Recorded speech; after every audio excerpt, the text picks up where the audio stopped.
As críticas do governo Lula ao presidente do Banco Central, Roberto Campos Neto, repercutem no Congresso. Líderes do PT, na Câmara dos Deputados, articulam um requerimento de urgência no convite a Campos Neto para explicar a política monetária adotada numa sessão na Câmara. O presidente do BC sinalizou que vai aumentar a meta de inflação de 3,25% para 3,5% ao ano, numa demonstração de alívio dessa pressão que vem sofrendo. É a Tainá Falcão quem vai trazer para a gente agora as informações ao vivo. Oi, Tainá, uma boa noite para você. Oi, Carol, tudo bem? Boa noite para você e para todo mundo. Vamos começar pelo requerimento, tem uma articulação em curso, a gente deve ver isso ganhando fôlego na próxima semana, né? Já que quinta-feira os deputados já estão voltando para suas bases, mas durante o final de semana até eles devem conversar bastante sobre isso, sobretudo os parlamentares lideranças, né, do PT que já pronunciaram, o líder Zeca Dirceu, que estão querendo de fato colocar esse requerimento em votação. Depende do presidente da Câmara dos Deputados, Arthur Lira, que tem advogado pelo diálogo, pelo que a maioria decidir. Mas a gente precisa também trazer um pouquinho do que foi essa quinta-feira, novamente com mais críticas direcionadas ao Banco Central. A presidente do PT, Gleisi Hoffmann, conversou longamente com jornalistas hoje no Congresso sobre esse assunto. A CNN, ela voltou a criticar o Banco Central, personificando novamente as críticas em Roberto Campos Neto. Na entrevista ao 360, ela chegou a dizer que o Roberto Campos Neto atua contra o governo e contra o país quando mantém a taxa de juros em 13,75% ao ano. Discurso também vocalizado dessa necessidade, mais dessa necessidade de ouvir Roberto Campos Neto sobre o assunto pelo ministro das Relações Institucionais, Alexandre Padilha, que defende que é preciso ouvir o que ele tem a dizer, né? Eles estão muito alinhados nessa ala do PT ligada a Gleisi Hoffmann nesse sentido, mas eu ouvi outras pessoas do partido também que acreditam que as críticas de Lula subiram um pouco acima do tom necessário, que ele poderia estrategicamente ter terceirizado esse assunto para outro interlocutor do governo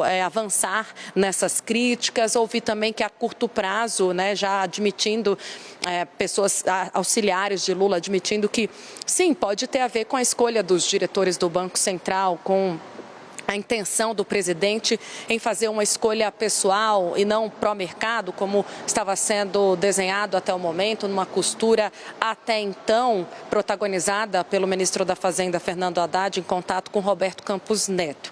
A gente vai esperar, a gente teve já a notícia da Daniela Lima mais cedo, né, Carol, do Senado, do Otto Alencar do PSD, já indicando que na Comissão de Assuntos Econômicos esse assunto deve prosperar, eles devem tentar convocar ou convidar Roberto Campos Neto para trazer explicações. Na Câmara dos Deputados ainda a gente precisa ver o que Arthur Lira vai decidir a partir das conversas que ele vai ter durante o final de semana. Vamos ouvir, aliás, o que disse Arthur Lira hoje, quando no Paraná voltou a defender a autonomia do Banco Central.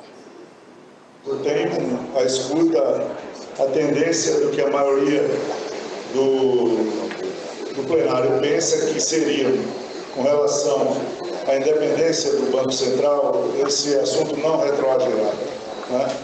O Banco Central independente, ela é uma marca mundial, o Brasil precisa se inserir nesse contexto. E tem mais repercussão. Em entrevista à CNN mais cedo, a presidente do PT, Gleisi Hoffmann, defendeu a discussão sobre a política monetária do Banco Central. Ela afirmou que a política atual é a do governo Bolsonaro, não a que foi escolhida na eleição de Lula pelos brasileiros. A discussão não é sobre uma pessoa, essa discussão é sobre uma política monetária.